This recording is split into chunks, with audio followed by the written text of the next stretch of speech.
Okay, well, g'day again. And I said I'd do an update if there was an issue, and yeah, two issues actually. One's easy fixed. One was this spring. It was, you barely had to stretch it to get on it. I knew it wasn't right, so I went looking out in the parts, that I took off this rear end originally, looking for a slightly shorter spring. What I found was that as far as these short ones, and it's definitely a brake shear spring. It's got the same end piece that sort of makes it easier to hook over the shoe. But so it's got one spring on each shoe, so you can sort of see it in there, and it just hooks in through a hole in the centerpiece. So one on each side. So that was an easy fix. And I should have, before even, because I filed this hole down a bit because it wouldn't fit in. And I wanted to use these because I bought these new 2 years ago, so I knew there wouldn't be any issue with them. But what I just realised, when I was contemplating bleeding them, I can turn this camera around and show you, but bleeder's on the bottom. Should be on the top. That's not going to work. It's just gonna have air trapped in that brake cylinder. So anyway, we went. As I said, I went through the box of original parts that I took off, and I found the 2 wheel cylinders, and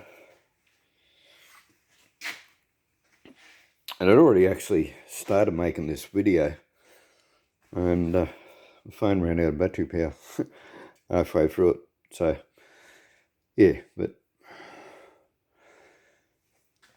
so these were really stuck.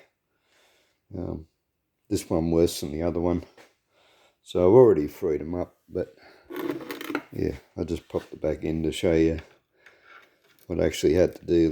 That's moving easy now, but I had to really move it, and I pulled the rubber off.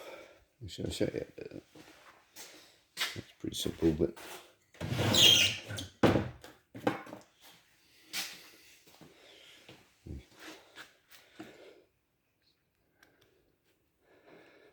just stick underneath it.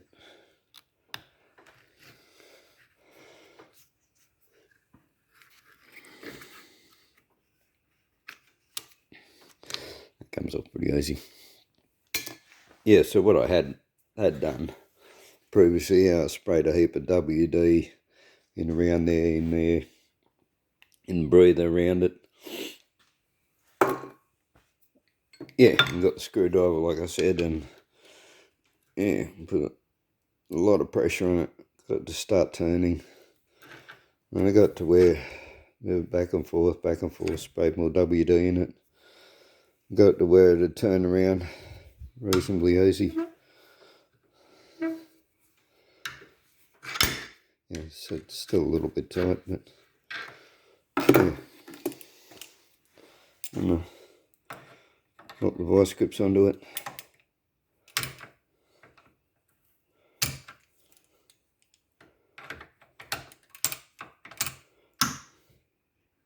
Just wiggle back and forth while pulling it, and it comes out. What I found is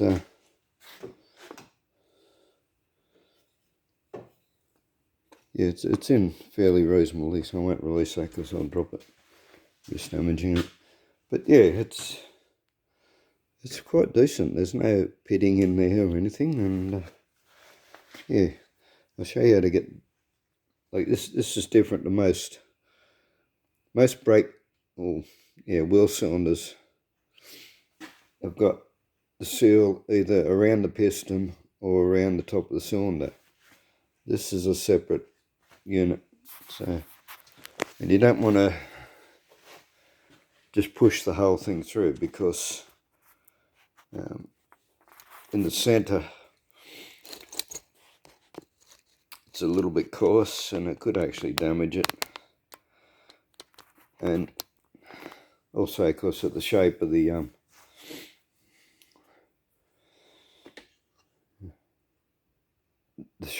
rubber seals that are in there.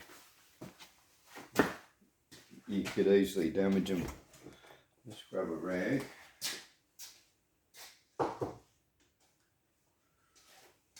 Okay. I'll jump behind the camera in a minute to make sure I haven't got enough hair on.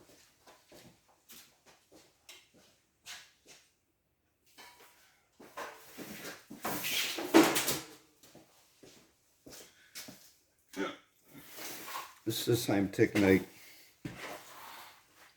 that I use with, calipers, disc calipers and things, to get them apart. Now, what you don't want to do is just put in there, you especially don't want to have it pointed at your face.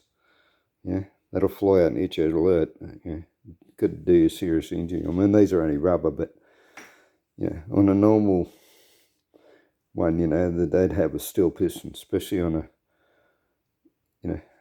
like a disc brake caliper. Yeah, so hold them steady, hold it so you can catch it. So you also don't want it to fly out, hit something else, hit the floor, become lost, anything like that. But yeah, so there's a bit of rubber on the end of the tube. That's on there for this purpose. It's been used a lot of times, so it doesn't get in the way, so I just leave it on there. But yeah, just put your hands over it so you can catch it. Just like that. Sliders. Only barely hit the trigger. Just popped out. See? It's a bit that runs under your piston.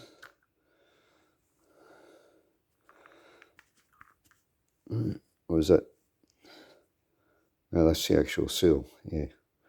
That's the piece that runs, that's the backing for your seal. You got a spring. And of course now you can get a rod.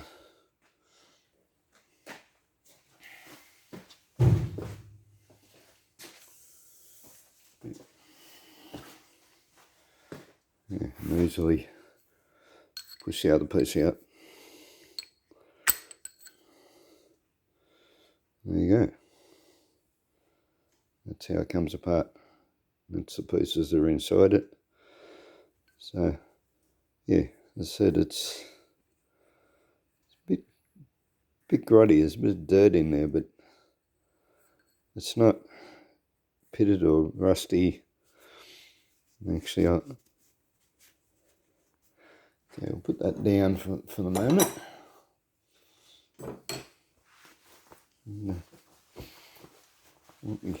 Wipe the bit of grease off my fingers. I'll show you. I've already cleaned one of them up. Put it in the sandblaster, because you don't have a sandblaster, like the outside doesn't really matter. I just clean the outside up and put a bit of paint on it just so that it doesn't rust up again. Yeah, inside that matters. That's what matters. And yeah, it's clean. See, this surface, this machine surface, that's it. Oh yeah, it does go all. I was thinking it doesn't go all the way through, but it does go through all the way through. Okay. Yeah, it didn't feel like it on the other one. It's probably just because it's full of dirt. But yeah, I don't know what sort of metal is. It's heavy. Might be cast iron or something. Because I would have expected this to be rusted to the crap, and pitted and just totally unusable. But that's perfect. And yeah, so the other thing, because the pistons don't have seals, or the seal, the condition of them is not that important. Yeah? What matters is the actual seal, and it's still, yeah, still soft, pliable. It's got no cracks in it, no gouges in it. So, yep, these will go back together and work just fine. So, yeah, we got lucky. Yeah, because so I got 2.5 weeks before I go on a major road trip, and yeah, I just don't have time or money to be buying new wheel cylinders. So, yeah, done well. All right, thanks for watching, and hope it's helpful to somebody. Bye.